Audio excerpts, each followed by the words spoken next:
Hello friends, welcome to Soumya சமையலறை. இன்னைக்கு நம்ம கிச்சனில் வாழை இலையில ஸ்டீம் பண்ண சிக்கன் பிரியாணி தாங்க செஞ்சு பார்க்க போகிறோம்.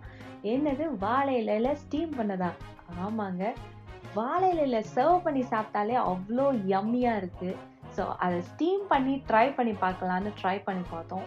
அவ்வளோ சூப்பராக இருக்குங்க. அந்த சிக்கன் ஃப்ளேவரும் அந்த பிரியாணி பாஸ்மதி ரைஸ் ஃப்ளேவரும் அந்த வாழை இலையோடு சேர்ந்து வரும்போது அதோட டேஸ்டே வேறு லெவலில் இருக்குங்க. இன்னைக்கு வாங்க அதை எப்படி செய்யறதுங்கிறத பார்க்கலாம். ஃபஸ்ட்டு நம்ம சிக்கனை ஃப்ரை பண்ணிக்கிறதுக்காக நான் வந்து அதை மேரினேட் பண்ணிக்க போகிறேன். லைக் 20 to 30 minutes வரைக்கும் மேரினேட் பண்ணால் கூட போதும். இல்லை நீங்கள் முன்னாடியே பண்ணி வைக்கிறீங்கன்னா ஓவர் நைட் கூட மேரினேட் பண்ணி வச்சுக்கோங்க. ரொம்ப யம்மியாக தான் இருக்கும். ஸோ இதுக்கு நான் 1 kg சிக்கன் எடுத்துகிட்டு அது கூட 2 tablespoon அளவுக்கு ஜிஞ்சர் கார்லிக் பேஸ்ட் ஆட் பண்ணியிருக்கேன். அது கூட 1 tablespoon அளவுக்கு நம்ம தயிர் ஆட் பண்ணிக்கலாம். அடுத்து 1 teaspoon மஞ்சத்தூள், 2 tablespoon காஷ்மீரி சில்லி பவுடர். நான் காஷ்மீரி சில்லி பவுடர் ஆட் பண்ணனால 2 tablespoon ஆட் பண்ணியிருக்கேன். நீங்கள் நார்மல் மிளகாத்தூள் ஆட் பண்ணுறீங்கன்னா 1 tablespoon போதும், ஏன்னா இது காரம் கம்மியாக தான் இருக்கும். அடுத்து 1 teaspoon அளவுக்கு மிளகுத்தூள் ஆட் பண்ணியிருக்கேன். அப்புறம் இந்த சிக்கனுக்கு தேவையான அளவுக்கு உப்பு, இது எல்லாமே சேர்த்து நல்லா மிக்ஸ் பண்ணி வச்சு நல்லா மேரினேட் பண்ணிடலாம். நான் பாருங்கள் மேரினேட் பண்ணி எடுத்து வச்சுருக்கேன். நான் ஒரு 30 minutes இன்னைக்கு மேரினேட் பண்ணியிருக்கேன்.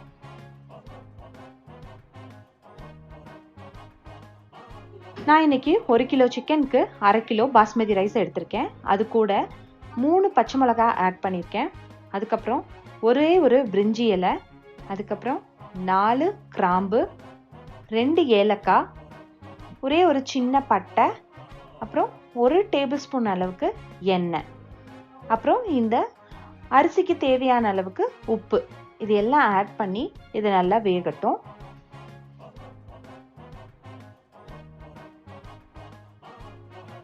இப்போ ஒரு பேன் எடுத்துக்கலாம். பேன் எடுத்து கொஞ்சமாக அதில் ஆயில் ஆட் பண்ணிக்கலாம். இப்போ நம்ம ஷாலோ ஃப்ரை தான் பண்ண போகிறோம், டீப் ஃப்ரை பண்ண போகிறது இல்லை. ஸோ நம்ம மேரினேட் பண்ணி வச்சுருக்க எல்லா சிக்கனையும் இப்போ ஒவ்வொன்றா இதில் ஆட் பண்ணி நல்லா 2 சைடும் நல்லா வந்து ஃப்ரை ஆகிற அளவுக்கு நம்ம வந்து எடுத்துக்கலாம். சிக்கன் வந்து 2 சைடும் ஒரு 3 நிமிஷம் வெந்தால் போதும். நம்ம வந்து இப்போ ஷாலோ ஃப்ரை தான் பண்ணுறோம். ஸோ திரும்பவும் மசாலாவில் போட்டு மிக்ஸ் பண்ண போகிறோம். ஸோ 3 நிமிஷம் ஃப்ரை ஆனால் போதுமானது. இப்போ வெந்துருச்சு. நான் இப்போ இதெல்லாம் எடுத்து வச்சுக்க போகிறேன். பாஸ்மதி ரைஸ் வந்து ஒரு 90% வரைக்கும் குக் பண்ணிக்கிங்க.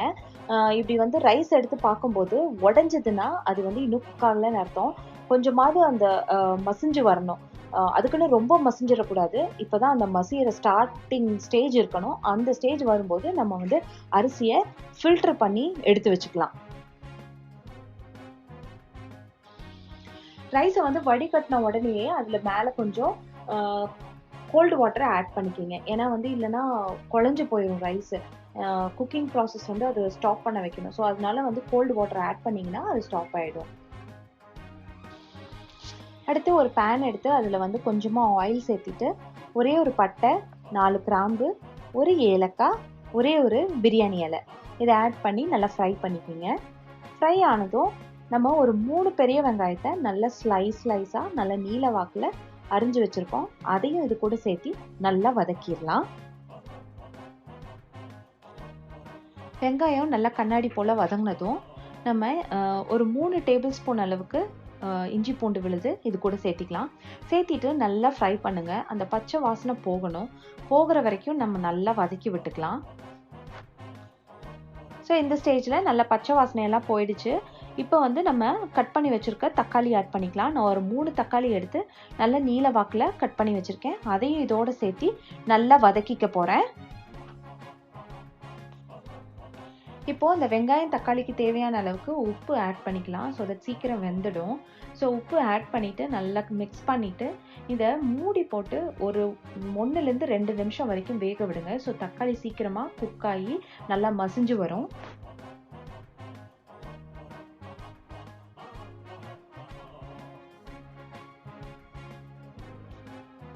பாருங்க, மூடி போட்டு வேக விட்டதும் நம்ம வெங்காயமும் தக்காளியும் நல்லாவே மசிஞ்சு வந்துருச்சு. ஸோ இந்த ஸ்டேஜில் நான் ஒரே ஒரு டேபிள் ஸ்பூன் அளவுக்கு காஷ்மீரி சில்லி பவுடர் ஆட் பண்ணிக்க போகிறேன். ஸோ அப்போ தான் வந்து கொஞ்சம் காரமாக நல்லாயிருக்கும். ஸோ உங்களுக்கு காரம்னு நீங்கள் நினச்சிங்கன்னா இதில் வந்து ஒரு அரை டேபிள் ஸ்பூன் மட்டும் ஆட் பண்ணிக்கிங்க. இதே வந்து காஷ்மீரி சில்லி பவுடர் இல்லை நார்மல் சில்லி பவுடர்னா அரை டேபிள் ஸ்பூன் மட்டும் ஆட் பண்ணுங்கள். ஏன்னா அதே ரொம்ப காரமாக இருக்கும். இப்போ தயிர் வந்து ஒரு டேபிள் ஸ்பூன் அளவுக்கு ஆட் பண்ணி நல்லா மிக்ஸ் பண்ணி எடுத்துக்கலாம். நம்ம உப்பு வந்து இந்த மசாலாவுக்கு தேவையான அளவுக்கு மட்டுமே ஆட் பண்ணிக்கிங்க. ஏன்னா நம்ம ரைஸில் ஆல்ரெடி போட்டிருக்கோம், சிக்கன்லேயும் ஆல்ரெடி போட்டிருக்கோம். ஸோ இந்த மசாலாவுக்கு தேவையான உப்பு மட்டுமே இதுக்கு ஆட் பண்ணியிருக்கணும். அதை மறந்துடாதீங்க. இப்போ தயிர் போட்டு ஆட் பண்ணதும் நல்லா மசாலா மாதிரி நல்லா வந்துருச்சு. ஸோ இந்த ஸ்டேஜில் நம்ம ஆல்ரெடி ஃப்ரை பண்ணி வச்சுருக்க சிக்கனை இது கூட ஆட் பண்ணி நல்லா மிக்ஸ் பண்ணி எடுத்துக்கலாம். ஸோ இப்போது இது கூட கொஞ்சமாக கொத்தமல்லி தலையும் புதினாவையும் நான் பொடியாக நறுக்கி வச்சுருக்கேன். அதையும் இப்போ இது கூட ஆட் பண்ணி நல்லா கிளறி விட்டுக்கலாம். சிக்கன் வந்து ஆல்ரெடி 60% வெந்திருக்கு. நம்மளுக்கு இன்னொரு 40% வரைக்கும் வேகணும். அது எப்படி கண்டுபிடிக்கலாம்னா, நம்ம சிக்கன்லேருந்து தண்ணி விடும். தண்ணி விட விட நம்மளுக்கு வந்து வெந்துருச்சுன்னு அர்த்தம். ரொம்ப நீங்கள் அப்படியே வேக விட்டுட்டே இருந்தீங்கன்னா ரப்பர் மாதிரி ஆகிடும். ஸோ அது தண்ணி விட்டு கொஞ்ச நேரத்துலேயே நம்ம ஸ்டாப் பண்ணிடணும். அப்போ தான் வந்து ஜூஸியாக இருக்கும்.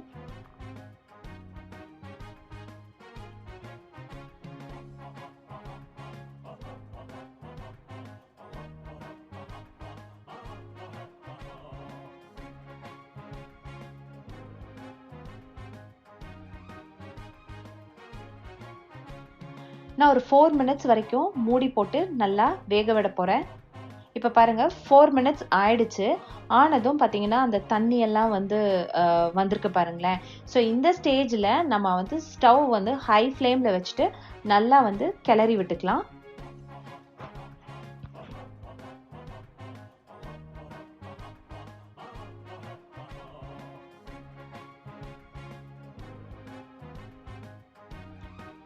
பாருங்கள், இந்த ஸ்டேஜ் வந்தோடனே நம்ம ஸ்டாப் பண்ணிடலாம். ஸ்டாப் பண்ணிவிட்டு உடனே வேறு பாத்திரத்தில் மாற்றிடுங்க. இதே பாத்திரத்தில் இருந்ததுன்னா இது இரும்பு பாத்திரங்கிறனால நல்லா வெந்துக்கிட்டே இருக்கும். ஸோ வெந்து நம்ம சிக்கன் எல்லாம் வந்து ரப்பர் மாதிரி ஆகிடும். ஸோ அதனால் வேறு பாத்திரத்தில் மாற்றி வச்சுக்கலாம். நான் சிக்கனை வந்து 2 பேட்சாக பிரித்து வச்சுருக்கேன். ஸோ நான் 2 பேட்சாக வாழை இலையில் வச்சு ஸ்டீம் பண்ண போகிறேன். இப்போ வாங்க ஸ்டீம் பண்ணுறது எப்படிங்கிறத பார்க்கலாம். இப்போது நான் வாழை இலையை எடுத்து நல்லா ஸ்டவ்வில் வாட்டிட்டு, ஏன்னா கொஞ்சம் சாஃப்ட் ஆகணும். அப்போ தான் வந்து நம்ம அதை ஃபோல்ட் பண்ண முடியும். இப்போது ஒரு பவுல் மாதிரி ஏதோ ஒரு பாத்திரம் எடுத்து அதுக்கு மேலே நம்ம வாழை இலையை வச்சு அதில் ஒவ்வொன்றா போட்டு நம்ம லேயர் பண்ண போகிறோம். ஸோ ஃபஸ்ட்டு வந்து கீழே நான் சிக்கனை போட்டு நல்லா ஸ்ப்ரெட் பண்ணிக்க போகிறேன். ஸ்ப்ரெட் பண்ணிவிட்டு அதுக்கு மேலே கொஞ்சமாக ரைஸு, நம்ம பாஸ்மதி ரைஸை வேக வச்சு வச்சுருக்கோம் இல்லையா, அந்த ரைஸையும் ஆட் பண்ணி அது ஒரு லேயராக ஃபார்ம் பண்ணிவிட்டு அதுக்கு மேலே நம்ம எடுத்து வச்சுருக்க கொத்தமல்லி தலை, புதினா இலை அதையும் மேலே போட்டு நான் பாலில் ஒரு டேபிள் ஸ்பூன் அளவுக்கு பாலில் கொஞ்சமாக எல்லோ ஃபுட் கலரிங் ஆட் பண்ணி அதை மிக்ஸ் பண்ணி வச்சுருக்கேன், சும்மா கலருக்காக. ஸோ அந்த ரைஸோட அதை கொஞ்சமாக தெளித்து விட்டுக்கலாம். ஸ்பூனில் தெளித்து விட்டுட்டு திரும்பவும் நம்ம சிக்கனை எடுத்து அது மேலே வச்சு அதை ஒரு லேயராக ஃபார்ம் பண்ணிவிட்டு இது போல் நல்லா ஸ்ப்ரெட் பண்ணி விட்டுக்கோங்க. ஸ்ப்ரெட் பண்ணி விட்டுட்டு அதுக்கு மேலே திரும்பவும் ரைஸ் வச்சு நம்ம கொத்தமல்லி புதினாவை ஆட் பண்ணி நம்ம அந்த கலரையும் ஆட் பண்ணி நல்லா இப்போது ஃபோல்டு பண்ணிக்கலாம். இப்போ பாருங்கள், நம்ம நல்லா லேயர் பண்ணி எடுத்தாச்சு. இப்போ இதை வந்து நல்லா ஃபோல்ட் பண்ணிவிட்டு ஒரு த்ரெட் வச்சு நல்லா கட்டி எடுத்துக்கலாம்.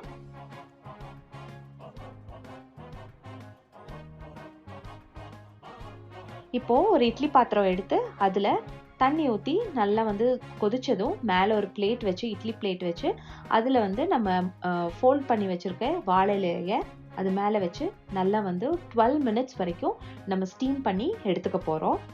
நான் ஸ்டீம் பண்ணி எடுத்துட்டு உங்களுக்கு எப்படி இருக்குங்கிறத காமிக்கிறேன். 12 நிமிஷம் வரைக்கும் நம்ம பிரியாணி வந்து நல்லா ஸ்டீம் ஆகி அந்த ஃப்ளேவர் எல்லாம் இறங்கி ரெடியாக இருக்குது. இப்போ வாங்க அதை ஓப்பன் பண்ணி பார்த்துடலாம். வா, ரொம்ப சூப்பராக சுட சுட நம்ம ஸ்டீம்டு பிரியாணி ரெடி ஆயிடுச்சுங்க. அந்த வாழையில ஃப்ளேவர், சிக்கன் ஃப்ளேவர், இந்த பாஸ்மதி ரைஸோட அரோமா எல்லாமே சேர்ந்து செம்மையாக இருக்குது. நான் இப்போ அதை சாப்பிட போகிறேன். இன்றைக்கி வந்து நான் முஸ்லீம் வீட்டு ஸ்டைலில் செஞ்ச பிரிஞ்சால் கறியோட நான் இன்றைக்கி இந்த பிரியாணி சாப்பிட போகிறேன். அந்த பிரிஞ்சால் கறியோட ரெசிபியும் நான் டிஸ்கிரிப்ஷனில் தரேன். ரெண்டுமே ட்ரை பண்ணி பாருங்கள். ட்ரை பண்ணி பார்த்துட்டு உங்கள் கமெண்ட்ஸை என் கூட ஷேர் பண்ணிக்கிங்க. சௌமியா சமையலோட சேனலுக்கு லைக் பண்ணுங்கள், ஷேர் பண்ணுங்கள், சப்ஸ்கிரைப் பண்ணுங்கள். மறக்காமல் அந்த பெல் பட்டனையும் ப்ரெஸ் பண்ணிடுங்க. Thank you friends.